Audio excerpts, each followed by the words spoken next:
de la Chine. Oui. Monsieur le Président,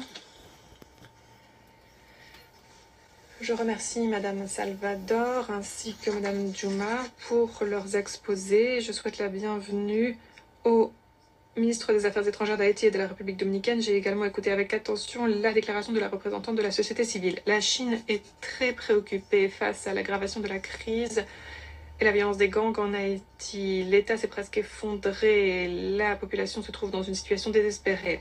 Dans ce contexte, j'aimerais dire 3 choses. Premièrement, Haïti doit endosser ses responsabilités en tant que nation souveraine. Haïti est responsable au premier chef de garantir la gouvernance.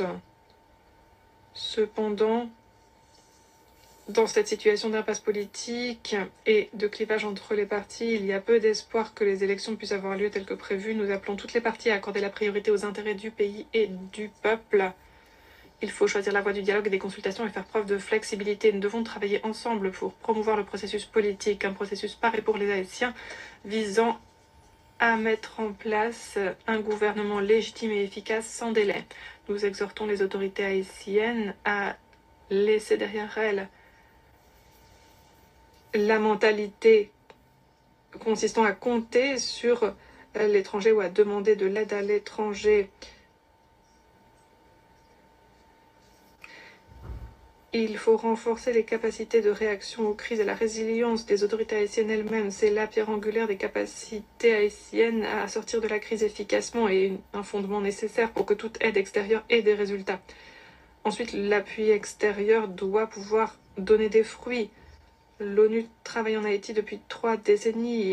Elle a déployé plusieurs missions de différentes formes, mais les résultats en général ont été bien loin des espoirs étant donné l'ampleur des efforts. Étant donné ces expériences passées, il faut se pencher sur les causes profondes de la crise et apporter une aide plus pratique, pragmatique, ciblée, axée sur des résultats. Concernant le processus politique, nous appuyons le BINU et l'enjoignons à continuer ses bons offices. Il faut accélérer la mise en place de modalités de transition en fonction des réalités en Haïti. Il faut encourager les bailleurs de fonds, les pays de la région et les organisations de la région à renforcer leur coopération avec les autorités haïtiennes. Le déploiement de la mission MSS doit être consolidé pour garantir la bonne mise en œuvre de l'embargo sur les armes et endiguer les flux d'armes et de munitions illégales.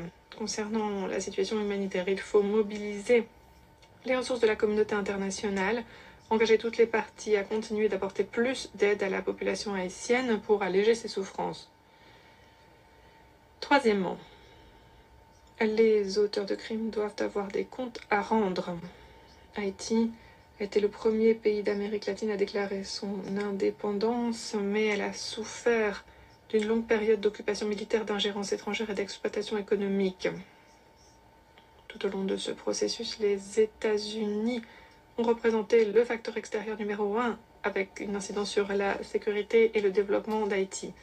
Les États-Unis ont toujours été l'éminence grise derrière la situation politique en Haïti, et ce depuis plus d'1 siècle. Ce pays s'est ingéré encore et encore dans les affaires d'Haïti en déployant récemment des troupes, en mettant au pouvoir des gouvernements qui étaient ses marionnettes et en s'ingérant dans les affaires politiques du pays. Il y a 1 an, les États-Unis ont orchestré la transition et la mise en place des nouvelles modalités en Haïti.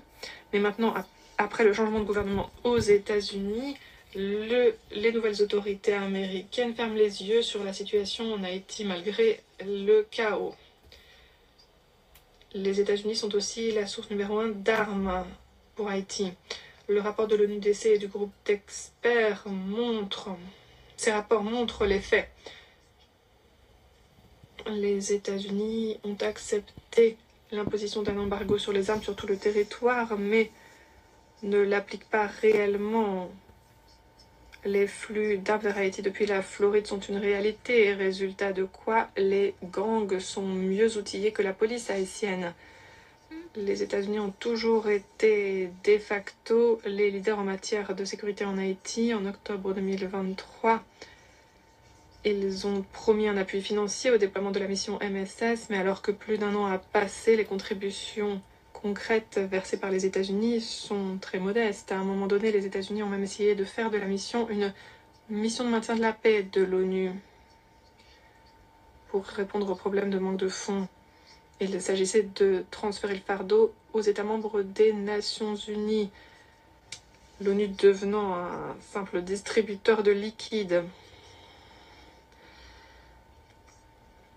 Les États-Unis affirment appuyer Haïti, mais en fait ont revu à la baisse l'aide au développement et continuent d'expulser des migrants au prétexte de leur sécurité nationale, y compris des migrants haïtiens, alors que le pays a plus que jamais besoin d'aide. En outre, lorsque les États-Unis ont déclaré l'imposition de droits de douane contre tous leurs partenaires commerciaux, ils ont imposé, y compris ces droits de douane de base, comme ils les appellent de 10%, sur Haïti, alors qu'il s'agit d'un des pays les plus pauvres tels que définis par les Nations Unies. Ce protectionnisme ne vise pas donc les concurrents des États-Unis comme la Chine, mais y compris les pays qui sont au bord du gouffre, au bord de l'effondrement, comme le pays fragile qu'est Haïti, dont la population est en souffrance. C'est cruel, c'est absurde, et c'est aussi véritablement navrant. Nous espérons que les États-Unis réfléchiront à tout cela. L'avenir et la destinée d'Haïti ne devraient pas être sacrifiés simplement parce que les États-Unis ont choisi de servir leur propre dessein stratégique. Et être à proximité des États-Unis ne doit pas devenir une malédiction pour Haïti. Enfin, la Chine dit toutes ses condoléances au peuple haïtien qui traverse des temps bien durs.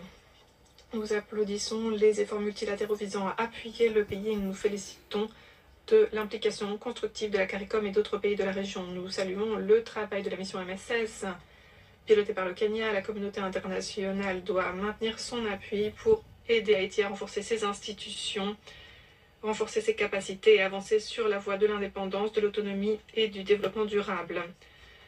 Ce faisant, la Chine est toute prête à continuer de jouer un rôle constructif dans le cadre de ces efforts collectifs. Merci. Je remercie Monsieur le représentant de la Chine pour sa déclaration.